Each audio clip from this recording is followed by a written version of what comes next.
तो मैंने फिर सीए ज्वाइन कर ली। और आप सोचिए साइंस स्टूडेंट जब सीए ज्वाइन करता है कितना मुश्किल होता है। बट यहाँ मेरी किस्मत थी कि मैं सीए फाउंडेशन, इंटर, फाइनल सब पास करता चला गया।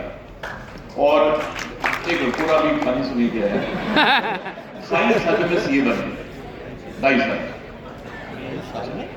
मैं सीए फाइनल में मेरी रैंक 2 थी।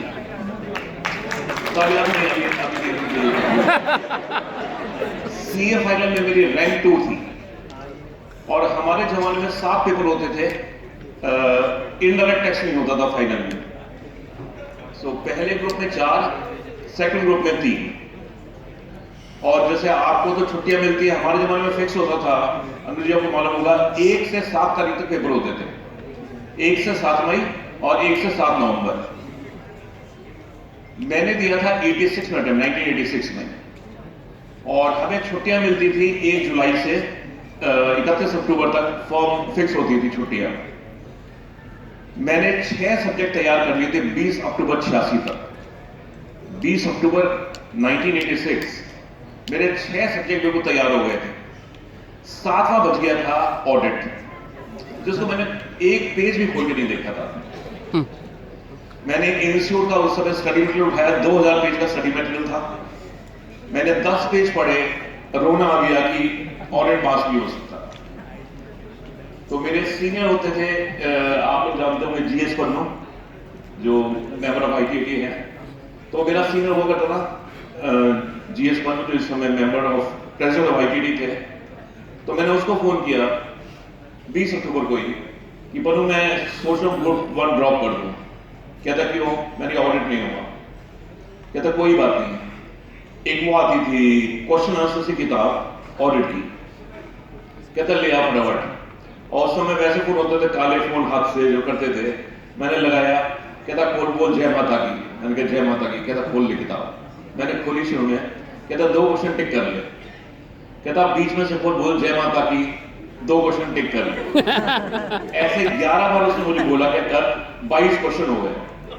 कहता है इनको कर जा जय माता की। मैंने उनको वाकई में, तो मैं आपको ये नहीं बोला आप ये करिएगा जय माता की, मैं आपको किस्मत का रोल बता रहा हूं। व्हाट इज किस्मत? मैंने 22 क्वेश्चन किए और मेरे आ गए थे 44 मार्क्स, ऑल इंडिया रैंक 2। अभी पूरी 1 मिनट। ऑल इंडिया रैंक 1 था, जो ऑल इंडिया रैंक 1 था उसका नाम था Rajesh Khanna, and he is now very big shot in one of the multinationals. तो उसने पूरे 2000 पेज तैयार किए थे ऑडिट के। उसकी आई रैंक 1। उसके मार्क्स थे मुझसे ज्यादा सिर्फ 4, 48। मैंने देखा तो जो मर्जी बोल ले, मुकद्दर का सिकंदर तो मैं हूं, जीता तो मैं।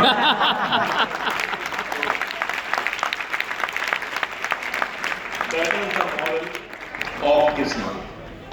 देखिए लोगों ने कहा कि ऑल इंडिया रैंक 2 आ गया, क्या बात है। बट हम मैं दिल से जानता था ऑडिट कैसे तैयार किया है। जय माता दी। सो मैं जो कहना चाह रहा हूं कि क्या होता है सीए में हम बच्चे फेल होते हैं। अच्छी बात है कि इंस्टीट्यूट ने इस बार फेल होना बंद कर, मतलब लिखना बंद कर दिया फेल। क्या लिखते हैं आप? अनसक्सेसफुल।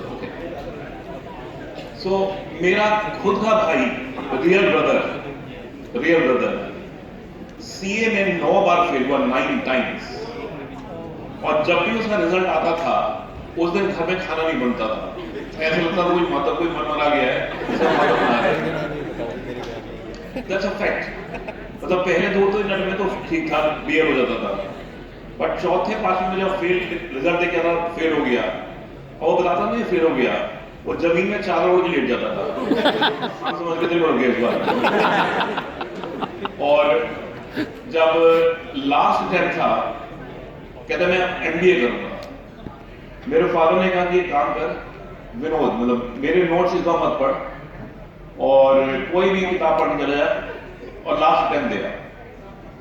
और विश्वास करिए उसने मेरे नोट्स नहीं पढ़े उस बार, वो पास हो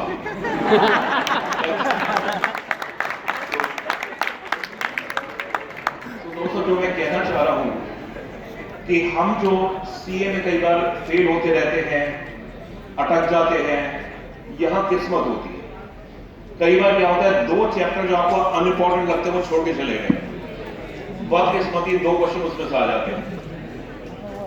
और सीए का डर ऐसा है, तो I can swear upon God, मुझे आज 1986 में मैंने सीए किया था, नवंबर 86 में। कितने सालों का, 50 हो गए ना, कितने, 40, 38। तो मुझे आज भी कई बार सपने आते हैं कि मैं सीए में फेल हो गया और रात को जाके बैठ जाता हूं, यार वो पेपर रह गया था मेरा। That's a fear, that's a fear we have. सो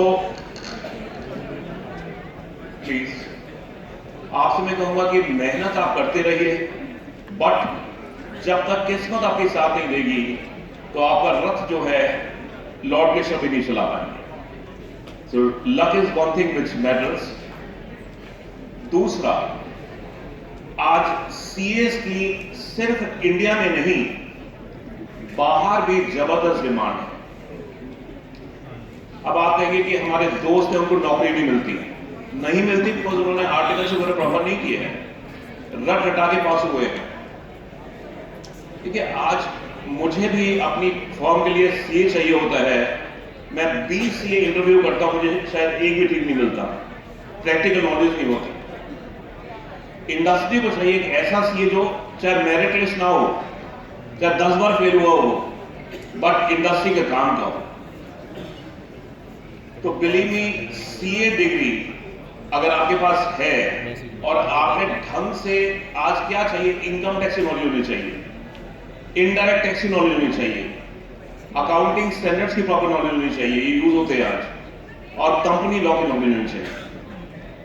इसकी नॉलेज है आपको तो आप देखिए आपको जॉब मिलनी बिल्कुल भी मुश्किल नहीं है।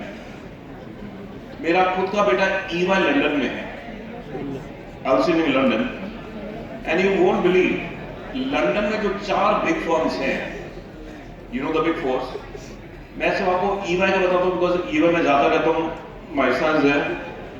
तो वहां का जो हेड है वो है राम, जो एक प्रेसिडेंट थे हमारे, उनके ग्रैंडसन है। So Ram is the head of entire EY UK. जो रिस्क है उसका रोहित माथुर वो है हेड, ऑडिट डिवीजन का हेड है सुमीत। तो व्हाट आई एम सेइंग, सारे गोरों को वो लोग हेड नहीं बना रहे, हेड बना रहे हैं इंडियंस को। रीजन है कि जो, मतलब मैंने ऐसी बात पूछ रही है कि आप लोग इंडियंस को क्यों प्रेफर करते हैं, कहते हैं गोरे जो होते हैं फ्राइडे को जैसे 3 बजते हैं बियर पीनी शुरू कर देते हैं। Yes, that's a culture there, that's a culture there. और इंडियन जो है वो 8-9 बजे तक बैठा रहता है। जो गोरा होता है वो सैटरडे संडे फोन नहीं उठाता। और आप तो जानते हैं, हम लोग तो रात को भी 12 बजे फोन बजता है, फोन उठा लेते हैं। तो इंडियंस मेहनती होते हैं, जुगाड़ू होते हैं। मैं आपको जुगाड़ का एक एग्जांपल देता हूं, वो भी लक से रिलेटेड है। 2002 में एक कंपनी है सिंगापुर में, ZMC सिंगापुर, छोटी सी कंपनी, बहुत बड़ी कंपनी नहीं है, मतलब आप छोटी है, उस समय बड़ी थी, और वो हमारे क्लाइंट हुआ करते थे। वो round the world servers maintain करते हैं, round the world servers maintain करते हैं, और उन्हें क्लर्क की जरूरत थी जो सर्वर पर बैठा रहे।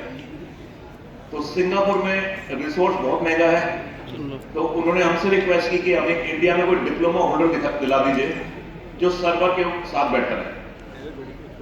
तो हमारा एक जानने वाला था अमित खेमका, 2002 में उसका इंटरव्यू कराया और उन्होंने उसे सेलेक्ट कर लिया at a salary of 10,000 rupees, जबकि सिंगापुर में सेम रिसोर्स उनको मिलता 1 लाख रुपए का उस समय। And he was a clerk posted at a Malaysia server centre. हुआ क्या, देखिए यहां किस्मत का क्या खेल हुआ। अराउंड 2 साल बाद मतलब मैंने 2-3 साल बाद पता किया कि अमित खेमका कहां है आजकल। तो पता चला वो एक कंपनी का सीईओ बन गया है और सैलरी उसकी करोड़ में है। मैं बड़ा हैरान, मैंने पूछा उनसे हुआ क्या, तो हुआ क्या था, उसे एक मलेशिया में सर्वर था, वहां बैठाया गया था और वो सर्वर काम करना बंद कर गया था। नॉर्मली सर्वर्स बंद नहीं होते, और किस्मत कही वो सर्वर बंद हो गया।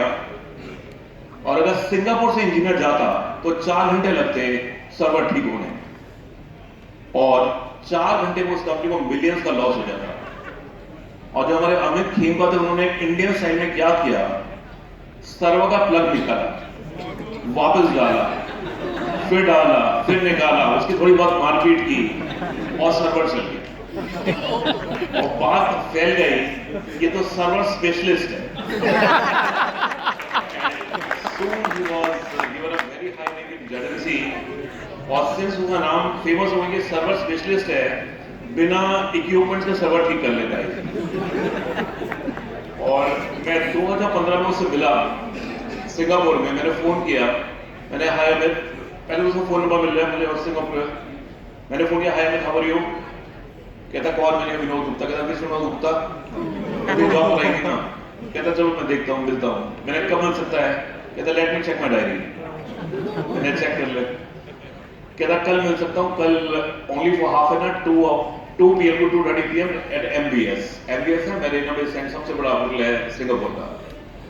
मैं गया उसे मिलने, तो होटल में थोड़ा अंधेरा रहता है, in the sense darker side है वो, बट वो आया अपना पूरा ब्लैक चश्मा पहन के, पूरे ब्रांडेड आइटम, घड़ी वड़ी सब कुछ, मतलब मुझे कॉम्प्लेक्स हो गया यार, मैं बहुत सुंदर से आया। और मुझे अब पता चला that he has now moved from Singapore to US as the CEO of one of the multinationals there. तो ये होती है लक। एक डिप्लोमा होल्डर जिसने मार मुड़ के सर्वर चला लिया, तो तभी मैं कहता हूँ इंडियन जुगाड़ू होते हैं, इंडियन जुगाड़ू होते हैं। आप एक बात बताइए, आप में से किसी का भी फोन हैंग करता है, कभी भी आप एप्पल के या एंड्रॉइड के शोरूम में गए नहीं गए, बट जो अंग्रेज होते हैं, अगर उनका फोन हैंग करता है, वो फटाफट एप्पल में अपॉइंटमेंट बुक करते हैं, वहां फोन देके आते हैं, $25 के चार्जेस जमा करते हैं, और फिर नेक्स्ट डे लेके आते हैं वो फोन को, प्रोग्रामिंग दोबारा कर देते हैं। और हम हिंदुस्तानी क्या करते हैं, फोन लिया, बंद किया, मारा पीटा, चला लेते हैं। तो ये है जुगाड़ू हिंदुस्तान। तो प्लीज, और सीए की आप हर डिग्री की कीमत देखिए क्या है। जो सीए इंटर है, सीए इंटर, कई बच्चे इंटर के बाद फाइनल नहीं कर पाते, बट डू यू नो कि government of USA, United states of America, वहां की जो सबसे बड़ी अकाउंटिंग बॉडी है AICPA, नासबा, उन्होंने ऑफिशियल रेजोल्यूशन पास किया है, official.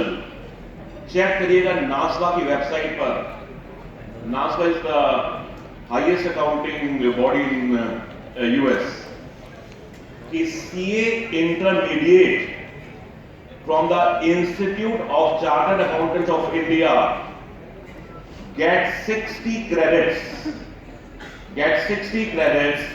equivalent to the US universities. This is our CA Institute. यानी US का बंदा जिसने 16 साल की एजुकेशन की है, यानी 12 साल वैसे और 4 साल यूनिवर्सिटी के, then he is eligible to appear for CPA. But this happened only 2 years back. 2 years back. और उन्होंने इंस्टीट्यूट से, बोर्ड ऑफ स्टडी से काफी बातचीत की थी कि आपके सब्जेक्ट्स वगैरह क्या हैं, क्या पढ़ाते हैं, वो सब हुआ। और अल्टीमेटली नासबा ने सीए इंटरमीडिएट को इक्विवेलेंट माना है to 120 credits of USA. He can appear for CPA. और अभी लास्ट ईयर उन्होंने, नासबा ने रूल चेंज किया, अगर आप इंडियन चार्टर्ड अकाउंटेंट हैं, अगर आप इंडियन चार्टर्ड अकाउंटेंट हैं तो आपको 150 क्रेडिट्स देगा नासबा, यानी आपको सीपी का लाइसेंस भी दे देगा। So this is the power of this qualification, this is the power of the CA intermediate. तो what I am trying to say is कि इंडियन सीएज सिर्फ इंडिया में रिकॉग्नाइज नहीं होते, पूरे वर्ल्ड में रिकॉग्नाइज होते। एक बड़ा मुझे अच्छा केस आपके साथ शेयर करता हूं। लास्ट से मुझे पता चला एक लंदन में फूड चेन है डिशूम, किसने नाम सुना है? डिशूम डिशूम डिशूम डिशूम एक बहुत बड़ी फूड चेन है डिशूम। मतलब जो लंदन जाता है वो उस रेस्टोरेंट में जाता है। There must be having 50-60 restaurants all over London. Even अब स्कॉटलैंड वगैरह में उन्होंने खोल लिया है और वो इंडियन फूड में स्पेशलाइज करते हैं। अच्छा, हम हमेशा जाते हैं और डिशूम जरूर जाते हैं, बट क्या है कि वहां के जितने भी वेटर्स हैं वो सारे अंग्रेज हैं, इंडियन कोई नहीं मिलेगा आपको। And this Dishoom is owned by an Indian. Dishoom is owned by an Indian, but 100% जो वेटर्स है वो सारे ब्रिटिशर्स हैं। अब वो अपना आईपैड लेके आते हैं, so please select the food, तो you got to tick it, paratha, palak paratha, palak paneer, टिक कर देंगे। आप उनसे कहेंगे इसे तीखा कर दियो, कहते नथिंग, नो चेंज। समझ में नहीं आता उनको, कहता only mark in the iPad what you want. तो मैं उसके ओनर से लास्ट ईयर मिला, his account is done, audit is done by EY only।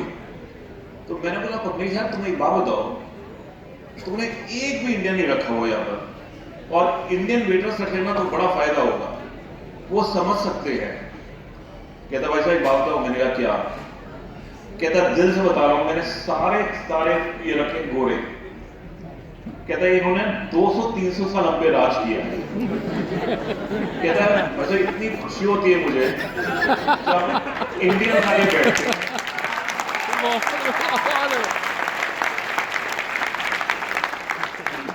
कहता है उनसे ऑर्डर लेते हैं लोग खड़े होकर और फिर उनके छोटे बर्तन उठा कर ले जाते हैं, फिर सबसे साफ करता था कोई बर्तन, डिश वॉशर नहीं लगाया है। ऐसा हासिल होगा, इतना सुकून मिलता है मुझे कि आप विश्वास नहीं कर सकते। तो ये देखिए देशभक्ति भी है, जुनून भी है। तो प्लीज एक डाउट जो लोगों के माइंड में आ रहा है कि अभी गवर्नमेंट ने अनाउंस किया कि हम डायरेक्ट टैक्स कोड लेके आएंगे। बच्चे डरे हुए हैं कि हम जब तक अपीयर होंगे फाइनल में नया टैक्स का सिलेबस आ जाएगा। देखिए मैं आपको गारंटी लिख के देता हूं कि डायरेक्ट टैक्स कोड कभी नहीं आ सकता। सिर्फ क्या करेंगे, अगर करेंगे तो ये सेक्शन नंबर चेंज कर देंगे और कुछ नहीं कर सकते। वजह सुनिए क्या है।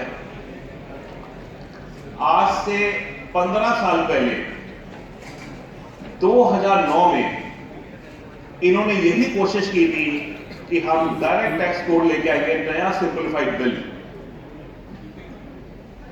और 2009 में कमेटी बनी थी जिसमें सरकार की तरफ से आदमी थे, इंस्टीट्यूट की तरफ से रिप्रेजेंटेटिव थे, एकेडमिशियन थे, अनफॉर्चुनेटली मैं उसका पार्ट था, और काफी सारे लोग थे। 2 साल मीटिंग चली। अब बताइए कौन सिंप्लीफाई कर सकता है डेप्रिसिएशन को? डेप्रिसिएशन को क्या सिंप्लीफाई करेंगे आप? हाँ ये जरूर था कि फैमिली प्लानिंग एक्सपेंडिचर है वो नहीं होता, उसे डिलीट कर देते हैं।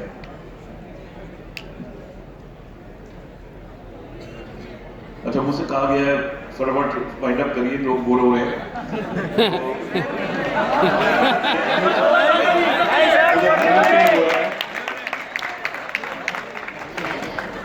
तो दोस्तों मैं जो वेन्यू जो है ना वो ये खड़े है, देखो इन्हें वेन्यू चाहिए, इसकी वजह से जो है। अच्छा मैं 10 मिनट वाइंड अप करता हूँ।